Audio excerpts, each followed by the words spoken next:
This is not intended as a review of the film, but rather a discussion of some of the themes and ideas the film evoked in me.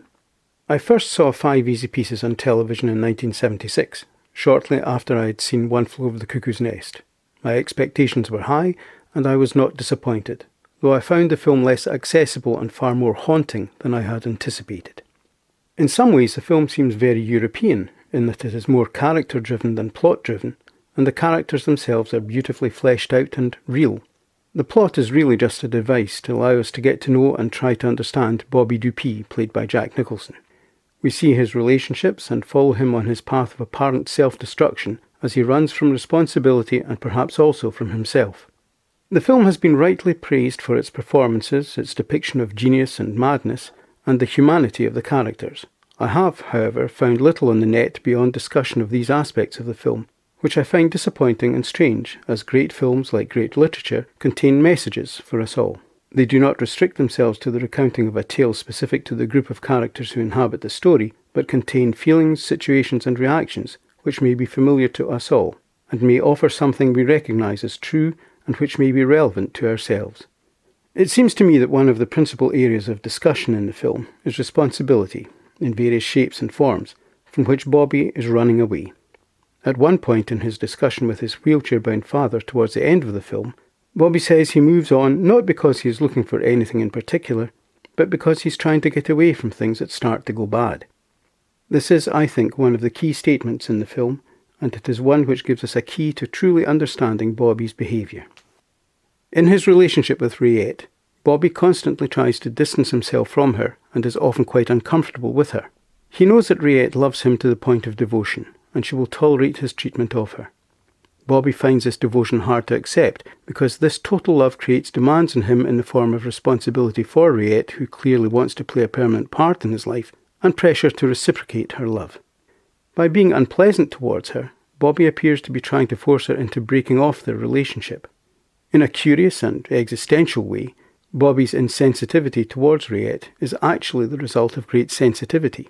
He knows how painful it would be to her if he broke off their relationship, so he tries to engineer a situation where she will make the first move. Once again, he is avoiding a bad situation by simply ignoring it and pursuing other sexual adventures, or by taking steps to avoid responsibility for its end. He is also fleeing responsibility in the form of his musical talents, or rather responsibility entailed in the development and displaying of these talents. Perhaps he is afraid of disappointing others. He certainly hints at this when talking to his father. Or perhaps he is afraid of the constant pressure and loss of independence involved in the concert circuit. Perhaps one further reason might also lie in another significant aspect of the film, as I see it: class. Bobby has opted out of a comfortable middle-class existence to work as a labourer. Why?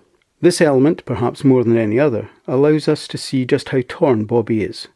By abandoning his middle-class family, whose aspirations are embodied by elegant and classical music, and working with his hands surrounded by feel-good and emotionally indulgent country and western music, Bobby is rejecting the rarefied and perhaps vacuous existence he was destined for, and chooses instead to lead a real life, which presumably he feels is of greater value. Yet there are elements of his working-class life he finds hard to bear. He cannot stand some of the more mundane aspects of this life. He wants more than Rayette, and possibly any other, can give him. Yet he rejects a social sphere that can offer him more because of its implied intellectual but vacuous superiority. He is content in neither camp. The scene in which Bobby converses with his wheelchair-bound and mute father is undoubtedly one of the most powerful and moving of the film. As Bobby says, if his father were able to talk, they probably wouldn't be talking. This beautifully written scene does somewhat embody problems many of us have had in talking to our parents. Bobby tries to explain himself to his father, who is incapable of giving a spoken response, thereby allowing Bobby the freedom to express himself without getting involved in any dispute. Here, Bobby shows sensitivity and love, revealing an understanding of himself and his own problems, but also an incapacity to change and deal with his situation. Our response to Bobby Dupee has varied from intrigue to sympathy, from contempt to admiration, especially in the famous scene in the diner, in which he deals quite brilliantly with the little man's blind application of society's rules. But in the end, when he finally runs away from responsibility for good, we feel pity and hopelessness. Bobby Dupee may not be an admirable character, but he is above all human and not easily forgettable.